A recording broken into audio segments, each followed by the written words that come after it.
Some warnings don't come in words. I've always had a feeling, something lingering at the edges of my mind. It wasn't paranoia, it was an awareness. The school field trip was supposed to be uneventful. 3 buses, each packed with students.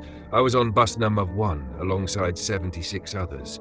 I barely noticed most of them, but one girl stood out. She sat beside our advisor, Elizabeth. Blonde, twin tails, green eyes, a red butterfly hair clip pinned just above her ear. She stared straight ahead, her expression unreadable. Then, just for a second, she looked at me. Her eyes held something urgent, the kind of look you give someone when you know something they don't. The amusement park was loud, rides, laughter, music, but beneath it all, I felt it again, that weight. Then I heard it, a lullaby, soft, faint. It was barely noticeable, lost in the noise of the park. But as I wandered toward the old roller coaster, it grew clearer. The ride looked ancient, faded paint, rusted metal. It shouldn't have still been running. Then I saw her, the blonde girl. She stood beside the ride. No one walked too close to her, not on purpose, just instinctively. Her expression had changed, wide eyes, pure terror. She opened her mouth. Her voice came in short, ragged bursts. "Help!" A scream cut through the air, not from her, not from the crowd, but from somewhere deeper. The kind of scream that made people stop. Heads turned. Conversations broke off. Then, like a wave, they started backing away. A deep groan echoed from the structure, a low, sickening creak. The ride moved, just slightly. A hesitant lurch forward, then a jerk, as if something unseen was pulling it in different directions. Another groan, a metallic snap. It wasn't collapsing, not yet, but it was failing. The ride operators moved fast. Whistles blew. Employees rushed in, guiding people away as the sound intensified. Another snap. Then silence.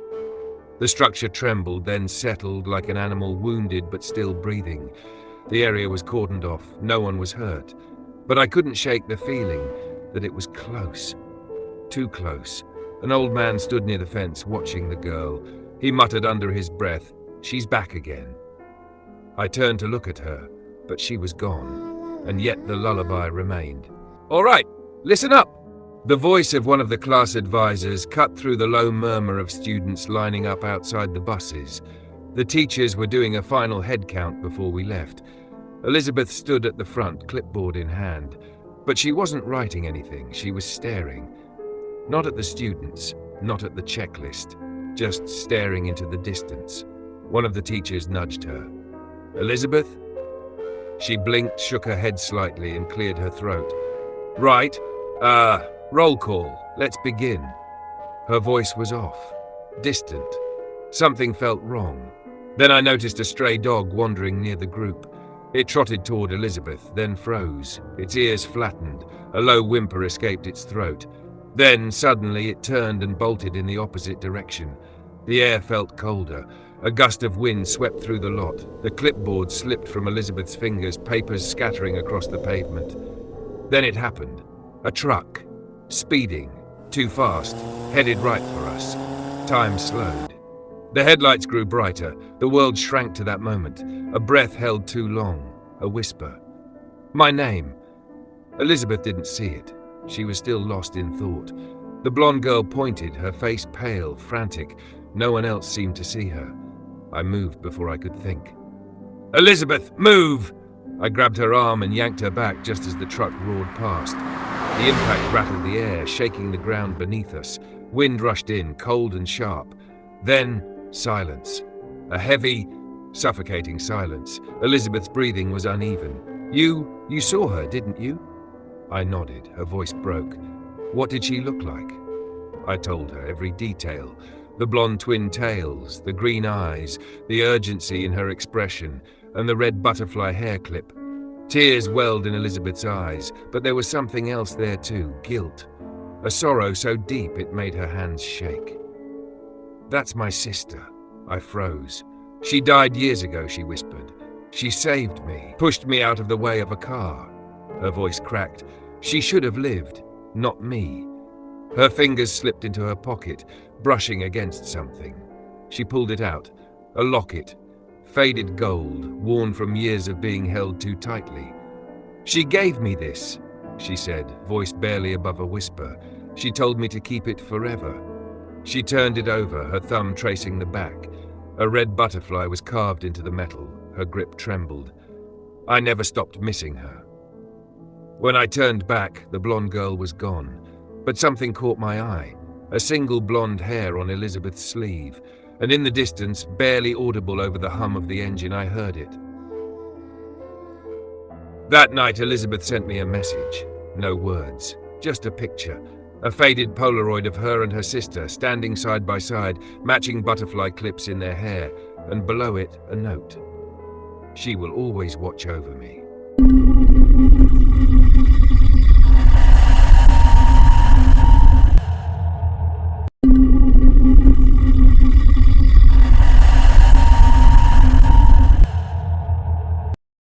I was 9 when it happened. It was supposed to be just another school field trip. A day outside instead of sitting in a classroom, learning about nature in a real forest instead of from a book. We had been taken to a forest reserve a few miles outside town. The teachers told us we'd be hiking a short trail, identifying trees, birds, and insects along the way. It sounded boring, but at least we weren't stuck inside. At first, everything seemed normal. Sunlight filtered through the trees, casting golden beams across the dirt path. Leaves crunched under our sneakers. The air smelled fresh, earthy, with a hint of pine. Some of the kids pointed at squirrels jumping from branch to branch. Others whispered jokes, more interested in messing around than paying attention. But as we walked deeper, something changed.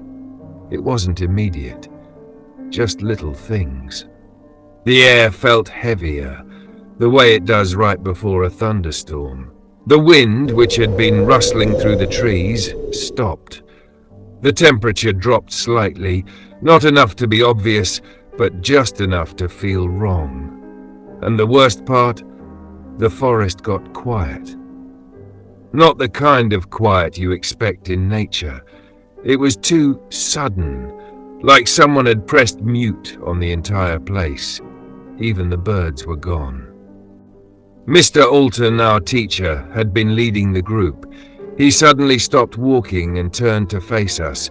His voice was serious, more than usual. "Stay on the path." We all nodded, but there was something in his tone, something that didn't feel like just a rule. It felt like a plea. We had been walking for about an hour when it happened. Our group had spread out, some kids walking ahead, others lagging behind. I was with my friend Daniel, laughing about something stupid, when I stopped to tie my shoe. It only took a few seconds, but when I looked up, everyone was gone.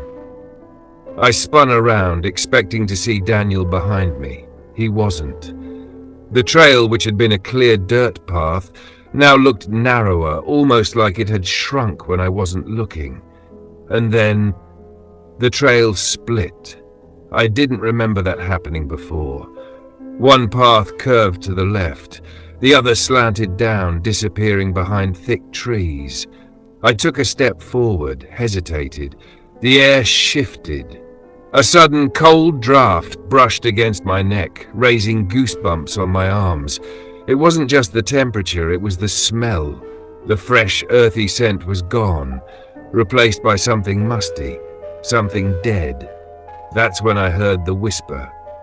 My name. I wasn't alone. At first, the voice was soft, a faint murmur blending with the wind. I turned my head, expecting to see Mr. Alton or one of my classmates. Nobody. Then it came again, louder. Come back. But it wasn't just one voice, it was many, layered on top of each other, slightly out of sync, like a badly recorded tape. And they weren't calling me back to the group, they were calling me deeper. My heartbeat pounded in my ears, every instinct screamed at me to run. But my legs wouldn't move. Something shifted in the trees ahead. A shadow, not an animal, not human. Just something wrong. And then a voice, Mr. Alton's voice. "Over here," he called, his tone distant, off, slightly wrong. "Come this way." I wanted to believe it was him, but deep down I knew it wasn't, because Mr. Alton had never called me by my full name before.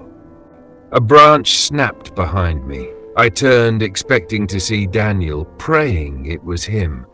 Instead, there was a hand, not reaching from behind a tree, not attached to anything I could see, just a hand gripping my jacket. Not a branch, not the wind, a hand. The fingers were too long. The grip was too tight, like something desperate not to let go. And the worst part, there were too many fingers. I yanked myself free and ran. I didn't stop. I didn't turn around. Then voices. Real voices. "Over here." I burst through the trees into the clearing where my classmates stood. The second I crossed into the sunlight, the air changed. The whispers, gone. The forest, normal. I turned to look behind me. The path I had just come from wasn't there anymore. The teachers scolded us for wandering, but I barely heard them. My ears were still ringing. My hands shook. Back at school, I shoved my jacket into my locker, not wanting to touch it again. But as I did, my stomach dropped. There on the sleeve, 4 dark fingerprints, too small to be mine. That night, just as I was drifting off to sleep, I heard it again. A whisper. Not from the woods, from inside my room.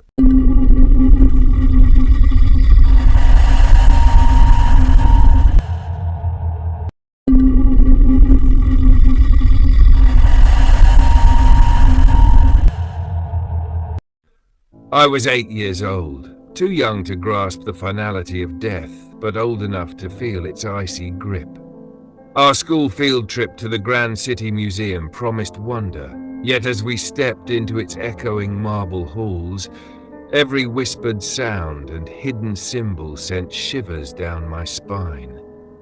In one shadowed alcove, the number 13 was etched on a faded plaque, a detail so subtle it might have been missed if not for the foreboding it stirred deep within me. Drawn away from the animated chatter of my classmates, I wandered toward an exhibit dominated by an ancient Egyptian vase. Its surface was a tapestry of intricate hieroglyphics, and atop it a carved human face watched with a still, unnerving calm. My heart pounded as I inched closer. "Hey, did you see that? It almost seems alive," whispered a classmate in a clipped, breathless tone. Almost immediately I thought, why does that cursed number lurk in every shadow? My inner voice merged with the hushed whispers around me. The vase exuded a presence that felt as old as time itself. Every groove and indent seemed to murmur 13 in a soft, rhythmic chant, a secret refrain echoing through the still air. I took a trembling step forward and managed, in a near whisper, "Is someone there?" In that breathless moment, the carved eyes flickered, as if acknowledging my plea. It's as though it's speaking back, warning me, I thought. A sudden, clipped remark broke the building tension. "I just felt a cold chill run down my back," said another child, his voice tight with alarm. Internally, I noted, that chill was sharp, like the metallic taste of old secrets.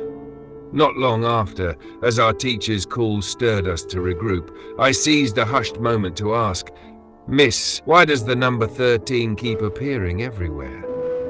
Her eyes darted nervously as she replied curtly, "It's just a number, dear, nothing more." Immediately, I thought, her dismissal was too rehearsed, too quick, as if she, too, sensed a hidden truth. Even after we left the exhibit hall, I lingered, absorbing every layered sound, the distant drip of water, the creak of ancient wood, and a nearly imperceptible hum that seemed to echo 13. In the corridor, shadows would twist for a heartbeat into the forbidden numeral, a visual refrain that whispered of fate and passage. I recalled fragmented lessons of Egyptian lore, tales of deities governing the threshold between life and death, where the number 13 signified judgment and mystery. Could this be a promise made long ago? I wondered, the chill of the museum seeping into my bones. Years have passed, yet that day remains etched in my soul. In the quiet moments of adult life, glancing at a calendar, spotting a license plate or reading a faded sign, the number 13 appears and drags me back to that haunting field trip. Late at night, when darkness deepens and silence reigns, I sometimes hear that ghostly cadence. 13, your nightmare has only just begun. A sudden flash, a 13 on a rainy window or a street sign at dusk, reminds me that the enigma endures. A pause, a gasp. Darkness. Will I ever break free from this relentless curse? That question lingers as shadows continue their cyclical dance. In one final, lingering thought, I recall a whispered fragment of an ancient myth, a deity of judgment whose relentless gaze sealed destinies. It suggests that 13 is not mere coincidence, but a timeless symbol of fate and transition. Even now, I remain haunted by the certainty that this legacy of dread follows me, a perpetual echo of that day, forever entwined with the inevitability of death and mystery.